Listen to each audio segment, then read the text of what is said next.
Steve Mignani here doing a junkyard crawl at Burniston Auto Wrecking in Burniston, Massachusetts. And this is a 1964 Chevrolet. We got to remember that Chevrolet sold 2.3 million cars in 1964, of which 1.6 million or most were full-size models. Now we got to remember in 64, the Corvair, the Nova, the Chevelle and the Corvette were all nibbling at the full-size line's feet. But again, the full-size cars like this Impala held the table up at Chevrolet. Now this one here is a 64. Let's have a look under the hood. 64 could be a six-cylinder, a 283, a 327, or a 409, and what do we got? All right, we got nothing. But this is interesting. This does have the optional power drum brakes, and again, single pot master cylinder seen until 1967 on all American cars. Also is the optional power steering. If we look down here, later GM cars will have a dedicated power steering box. These have a supplemental ram, that hydraulic ram right there. So again, power brakes, power steering on this one here. No engine visible, but we can still learn. Come around to this side. Okay, it has this little V right here. That tells us this probably had the base 283, more likely a two-barrel. We can continue to learn by going inside here where the VIN reads 418. That 8 in the third spot, yup, V8 car. Even numbers are 8s, odd numbers are 6s. So we see here a single pedal, power brake. So this is also going to be an automatic car, which means Power Glide 2-speed. The 3-speed Turbo 400 wouldn't arrive until 1967. So all automatic Chevys will have a 2-speed Power Glide. Now this is an Impala. It's a hardtop. And keep in mind, Chevy was in the full-size cars. We had Biscayne, Bel Air, Impala, Impala SS. And the only hardtops without a pillar were the Impala and the Impala SS. The Biscayne and the Bel Air were strictly pillar coupes. So that's the story here. Behind us, we have another Chevy. Now this one's pretty cool. This is a 64 Impala Convertible. Now the Convertible, of course, was the most expensive version of the Impala. The only thing next to this would have been a full-size Wagon. Those could be kind of pricey, but this is well over 3,000 bucks as a new car. Let's learn more as we go around. Now you could get a 6-cylinder engine in an Impala Convertible. It's pretty uncommon, but this one's pretty well rusted out. But inside on this one, we see, okay, this probably was a 3-speed manual car. The column shift up here, I don't see the quadrant. Yeah, this might have been a Power Glide, not sure. Again, not a 4-speed. 1959 was the first year that Chevrolet would offer a 4-speed transmission in full-size passenger cars, and in 64 you paid an additional 188 bucks for the 4 on the floor. Not seen here. But what we do see here is the one-size-fits-all brake package. This is the 11-inch drum brake seen on all Impalas, from 6-bangers all the way up to V8s. There was a heavy-duty brake package which came down to a different type of a lining, but again, that one-size-fits-all 11-inch drum was a pretty good thing. Now, I always wondered why Chevrolet did not use the 11-inch drums on the mid-size Chevelle in high-performance applications. The only time they did that was 1965 on the Z16 396 cars. The rest of them had 9.5-inch drums. They could have grabbed them right off these. Who knows why? Okay, now we go into the world of the 4-door Chevy, and these were very popular cars, but the big seller truly was the 2-door model in the Impala, Biscayne, and Bel Air line. 4 doors were generally less popular sales-wise.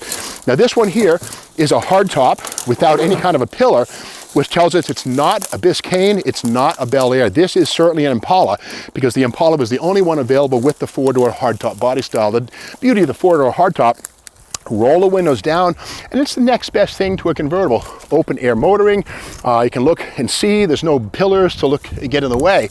The only downside is once these rubber seals got old, you had water and air leaks. So it was a double-edged sword, but again, a nice example of a 2- or 4-door hardtop Impala.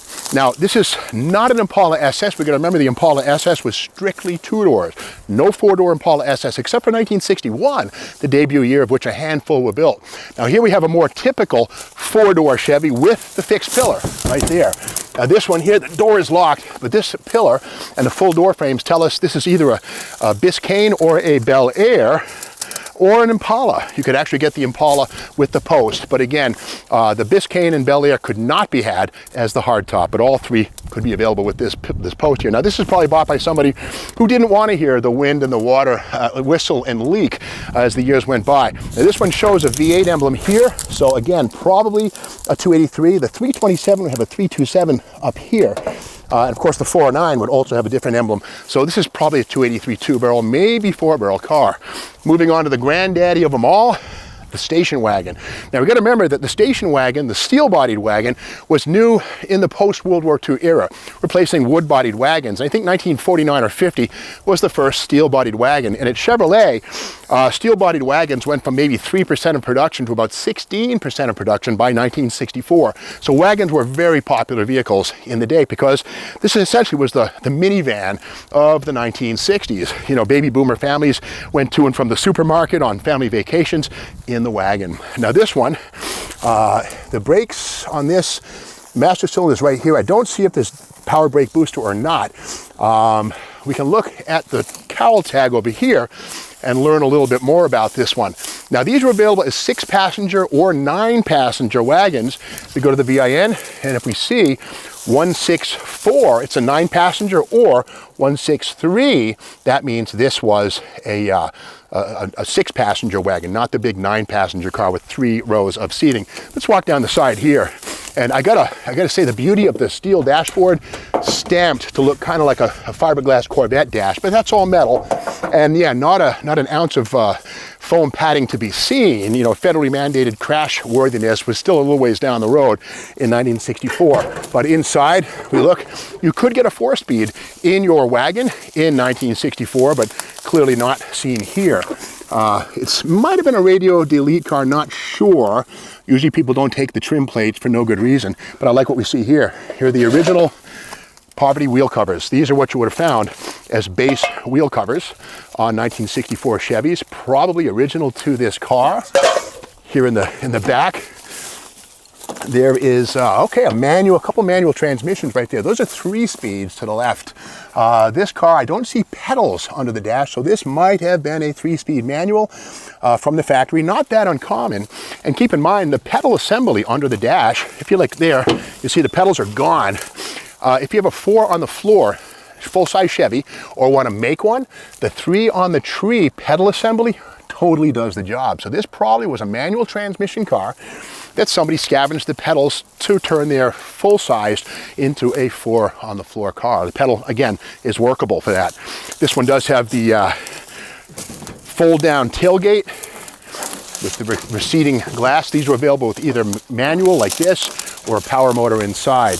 So again, this car, if it could only talk, the family vacations it went on, and maybe even pulled a gasser with a tow bar behind it. You just don't know. Cars don't talk. So we got to give them a voice.